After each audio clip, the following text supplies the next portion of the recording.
एक बैट्समैन के लिए उसके डिक्शनरी में ना ग्राउंडेड शॉट होना बहुत ज़्यादा ज़रूरी है। आप चाहे कोई भी फॉर्मेट खेल रहे हो, आप वनडे खेल रहे हो, आप T20 खेल रहे हो, आप डेज खेल रहे हो। आईसीसी फिलहाल में ये 3 फॉर्मेट ही कराते हैं, लेकिन होने को तो दुबई में T10 भी होता है। लेकिन आप कोई भी फॉर्मेट खेल रहे हो, आप यकीन मानिए कि आपको ग्राउंडेड शॉट खेलना आना ही चाहिए। तो आज की वीडियो में मैं आपको कुछ ऐसे टिप्स दूंगा जिससे आप ग्राउंडेड शॉट अगर आपका कंट्रोल में नहीं जाता होगा तो वो कंट्रोल में आना स्टार्ट हो जाएगा। क्योंकि देखो, लॉफ्टेड शॉट सीखने के लिए ग्राउंडेड शॉट आपको पहले सीखना पड़ेगा। ग्राउंडेड शॉट, लॉफ्टेड शॉट सीखने के लिए एक सीढ़ी है, ठीक है। तो आज की वीडियो में मैं आपको डिटेल में बताऊंगा। तो हेलो एवरीवन, मैं ललित देवा और मैं आपका अपने यूट्यूब चैनल पर स्वागत करता हूं। तो आज की वीडियो आप बिल्कुल एंड तक देखिए, और अगर आपने अभी तक हमें सब्सक्राइब नहीं किया along with the bell icon, तो चैनल को सब्सक्राइब कर दीजिए जिससे मेरी सारी वीडियो की नोटिफिकेशन आप तक पहुंचते रहे। तो मैं आपको सबसे पहले थोड़ा सा एक्सप्लेन करके दिखा दूंगा। आपको पीछे एक वीडियो में बैट्समैन भी बैटिंग करता हुआ दिख रहा होगा, वहाँ भी आप एक की पॉइंट नोटिस करोगे जो मैं आपको यहाँ पे एक्सप्लेन करूँगा, ठीक है। सबसे पहले हम बात कर लेते हैं वर्टिकल बैट शॉट में। वर्टिकल बैट शॉट में आपको ग्राउंडेड जब शॉट खेलोगे ना, आपको क्या क्या कैसे की पॉइंट है जो आपको ध्यान रखने पड़ेंगे जिससे आपका शॉट ग्राउंडेड जाएगा। और अगर हवा में जा रहा है तो आप क्या गलती कर रहे हो, जिससे आपका शॉट हवा में जा रहा है फिलहाल स्टार्टिंग में वर्टिकल बैट। तो क्या होता है, वर्टिकल बैट शॉट हम जब भी फ्रंट फुट डिफेंस या फ्रंट फुट ड्राइव शॉट खेलते हैं, अभी फ्रंट फुट की बात करते हैं, उसके बाद बैक फुट एक्सप्लेन करूंगा। हम जब भी डिफेंस कर रहे हैं, ठीक है, तो आप डिफेंस में एक बात देखो, बैट्समैन ने पीछे डिफेंस किया। अब डिफेंस में आपको एक बात सोचनी है कि हमें पहले तो अपने बॉल को प्रॉपर्ली जज कर लिया कि हाँ बॉल गुड लेंथ पे गिर रहा है और मुझे बॉल का बाउंस रेज होगा मेरे नी हाइट से नीचे रहेगा। आपको बॉल की लाइन के अलोंग से आप अपना फ्रंट फुट प्लेस करना है और अपने बैट को बॉल की लाइन में प्लेस कर देना है and let the ball come and ball will hit to your bat only, ठीक है। ये देखो, फिर से बैट्समैन डिफेंस किया और खाली उसने क्या किया है, बॉल को हिट करने का ट्राई नहीं किया। डिफेंस में बॉल ने अपना काम किया है, बॉल ने टप्पा खाया, आके बैट को हिट किया है। तो ये पता है, जब आप डिफेंस में क्या होता है, जब आपका डिफेंस हवा में कैसे जाना स्टार्ट कर देता है, आप जब डिफेंस को बहुत हार्डली पुश करने का ट्राई करते हो तो इस तरह से भी आपका बॉल हवा में जाएगा, ठीक है। एक पहले की पॉइंट डिफेंस में। अब ड्राइव में क्या है, अब देखो ये ड्राइव में ग्राउंडेड ड्राइव कैसे मारा। ड्राइव में हमें क्या करना पड़ता है, हमें बॉल को खुद हिट करना पड़ता है, लेकिन हिट करने की कुछ वहाँ पे कुछ पॉइंट है, याद रखने पड़ेंगे। फ्रंट फुट आपको बॉल के अलोंग से डालना पड़ेगा, ठीक है। उसके बाद आपको बॉल का वेट करना पड़ेगा कि बॉल आपके एग्जैक्ट हेड के नीचे आ जाए।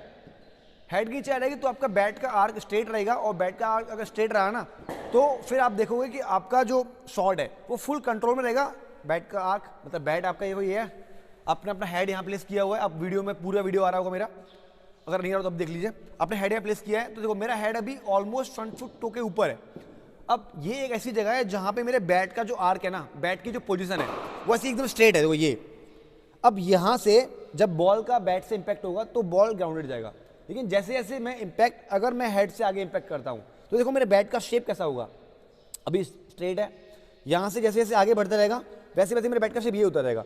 अगर इस शेप में आपके बैट के साथ में बॉल का इंपैक्ट होगा ना तो बॉल आपका कभी भी ग्राउंडेड नहीं रह पाएगा। ये सबसे बड़ा और सबसे मेजर पॉइंट है, ठीक है, आपको ध्यान रखना पड़ेगा।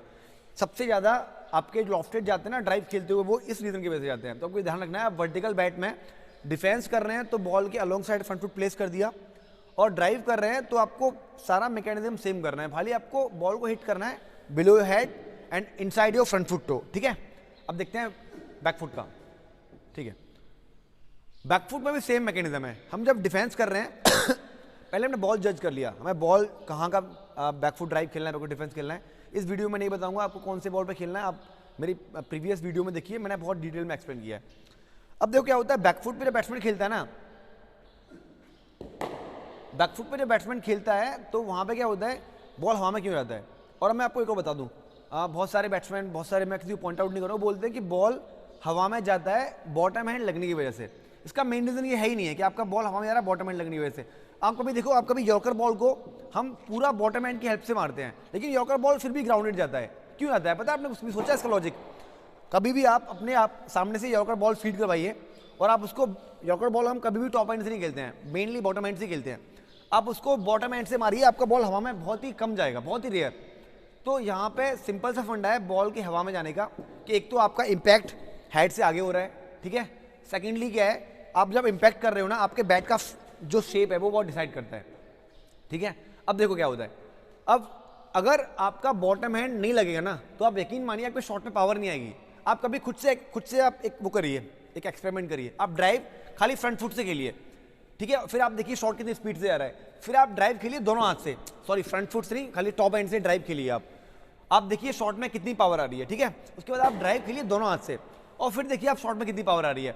तो एक बात तो आप समझ जाओ कि अगर आपका बॉटम हैंड शॉट में नहीं लगेगा ना, तो आप शॉट में पावर जनरेट नहीं कर सकते हो। बॉटम हैंड का बॉल को हवा में मारने का कोई बड़ा रोल नहीं है। हवा में बॉल जाता है सिर्फ और सिर्फ आपके इम्पैक्ट की वजह से। अगर आप बॉटम हैंड नहीं लगाओगे ना, आपके शॉट में कोई पावर नहीं है। ये बहुत बड़ा मिथ है। लोग बोलते हैं बॉल हवा में जा रहा है तो बॉटम हैंड लग रहा है। भाई बॉटम हैंड नहीं लगेगा, शॉट में पावर ही नहीं आएगी। बॉटम हैंड का मेन ही काम जो है ना, वो शॉट में फोर्स जनरेट करना है। ठीक है, क्लियर हो गया यहाँ तक। अब बैकफुट की बात करते हैं। सेम थिंग है बैकफुट में। हम जब शॉट खेल रहे हैं ना, तो हमारा इंपैक्ट हुआ under head and in front of back foot था यहाँ पे। जब मैं बैकफुट पे जब मैं बैट को आगे पुश करके यहाँ पे ऐसे इंपैक्ट करने जाऊँगा, तो आप देख लो मेरे बैट का जब भी शेप कैसा है। इस शेप में अगर बॉल लगेगा बैट पे तो 100% बॉल हवा में जाएगा। ठीक है, तो आपको वर्टिकल बैट शॉट में ध्यान रखना है कि आपको इंपैक्ट कभी भी बॉडी से दूर नहीं करना। Late the ball come your close under head. ठीक है, ये क्लियर हो गया। अब देखो एक और केस होता है कि हम वर्टिकल बैट में हमारा बॉल हवा में जाता है। वो होता है जब हम बॉल को प्रॉपर जज नहीं कर पाते। कभी कभी हम डिफेंस वाले बॉल को पुश करते हैं ना, तो डिफेंस वाले बॉल की हाइट मैंने आपको पहले ही एक्सप्लेन कर दी वीडियो में कि बॉल की हाइट आपकी नी हाइट से ऊपर रहेगी। तो आपको ध्यान रखना है कि कभी कभी दो रीज़न बहुत होते हैं मेन। गाइस देखिए, अब बात कर लेते हैं फटाफट horizontal bat shot. Horizontal bat shot में इतना ज़्यादा मैटर नहीं करता कि आप शॉट हवा में खेल रहे हो नीचे खेल रहे हो। वो उसमें पता है सबसे ज़्यादा रोल क्या होता है। अगर मैं मान लो यहाँ से कट खेलने जा रहा हूँ, अगर मुझे लग रहा है कि बॉल की जो हाइट है मेरे स्क्वायर कट खेलते हुए वेस्ट हाइट के बराबर है, तो मैं देखूंगा कि ठीक है यहाँ से बॉल को लॉफ्टेड मारना बहुत टफ रहेगा। तो मेरा हमेशा मेरे बैकलिफ्ट जो आएगी top of the back shoulder के ऊपर से आएगी, यहाँ से आप जैसा वीडियो में देख रहे हो। अब यहाँ से अगर बॉल की हाइट शोल्डर से नीचे है और वेस्ट हाइट से ऊपर है, तो मैं बॉल को हवा में मारने को नहीं देखूंगा। मैं बैट को अपने शोल्डर के ऊपर से लाऊंगा और जस्ट आफ्टर द इम्पैक्ट अपने बैट का फेस बंद कर दूंगा with the help of bottom hand, जिससे मेरा बॉल ग्राउंडेड हो जाएगा। देखो हमारे रिस्ट का बहुत बड़ा रोल होता है। अगर मैं स्क्वायर कट खेलते हुए अपने इम्पैक्ट के जस्ट आफ्टर अगर मैंने बैट का फेस बंद कर दिया बॉटम हैंड की हेल्प से, तो बॉल ग्राउंडेड जाएगा। अगर मैंने बैट का फेस बंद नहीं किया, ओपन रहा, तो मैं बॉल को कुछ स्लैश टाइप करूँ, इससे बॉल ओवर बैकवर्ड पॉइंट निकल जाएगा। ठीक है, सेम थिंग रिपीट होती है आपकी जब पुल शॉट खेल रहे हैं। आप पुल शॉट खेल रहे हो, आप रोहित शर्मा को देखिए, रोहित शर्मा कभी भी अपनी रिस्ट को रोल नहीं करते हैं। जब वो पुल शॉट खेल रहे हैं ना यहाँ से, तो वो कब ऐसे खेलते हैं, यहाँ से वो अपना बैकफुट नहीं आते, फ्रंट फुट किया यहाँ से ऐसे मार देते हैं खड़े खड़े, तो अपने रिस्ट को भी रोल नहीं करते। इससे उनका पुल शॉट हमेशा हवा में जाता है। और यही मेन रीज़न है कि वो पुल शॉट खेलते हुए आउट भी बहुत बार होते हैं और छक्के बहुत मारते हैं। विराट कोहली देखिए, विराट कोहली क्या करते हैं मेनली, वो जब पुल शॉट खेलते हैं ना अपने ट्रिगर मूवमेंट के बाद में, फिर एक बार फिर से वो बैकफुट जाते हैं, यहाँ से बॉडी का वेट बैकफुट ढकेलते हैं और यहाँ से पुल शॉट मारते हैं कंधे के ऊपर से और बॉडी को रोल करके, जिससे उनका बॉटम हैंड की रिस्ट फ्लिप हो जाती है, या फिर आप बोल सकते हो बॉटम हैंड की रिस्ट वो बंद कर देते हैं, जिससे बॉल उनका ग्राउंडेड रहता है। हॉरिजॉन्टल बैट में खाली बस आप समझिए कि अगर आपने जस्ट आफ्टर इम्पैक्ट अपने बॉटम हैंड की रिस्ट को बंद कर दिया, बॉल ग्राउंडेड हो जाएगा। बॉटम हैंड की रिस्ट खुली हुई तो आपका बॉल ग्राउंडेड नहीं होगा। ठीक है, इसमें बहुत सारी चीज़ें इम्पैक्ट वगैरह मैं इसमें बताने नहीं जाऊँगा, वीडियो बहुत लेंथी हो जाएगा। बाकी आप पीछे वीडियो में देख ही रहे हो कि जब बैट्समैन वर्टिकल बैट शॉट खेल रहा है तो ग्राउंडेड कैसे जा रहा है। आप थोड़ा सा वीडियो को स्लो करके फिर से रिवाइंड करके देख लीजिए, आपको दिख जाएगा कि ग्राउंडेड शॉट खेलने के लिए वर्टिकल बैट शॉट में क्या क्या की पॉइंट है, मैंने आपको एक्सप्लेन कर दिए हैं, आप वीडियो में भी देख सकते हैं। ठीक है, if you like the video give me thumbs up, keep supporting me, thank you.